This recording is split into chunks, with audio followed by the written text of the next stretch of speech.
ఫిలిస్టియన్లు నీ సైన్యాన్ని నాశనం చేసినప్పుడు నీ కిరీటం నా చేతిలో పడేటట్టు దేవుడు చేశాడు.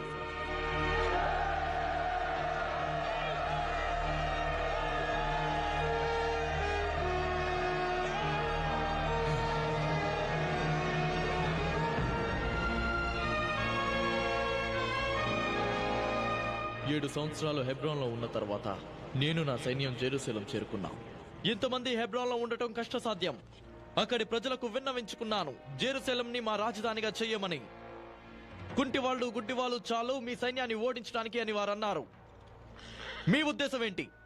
వాళ్ళని పరీక్షిద్దామా?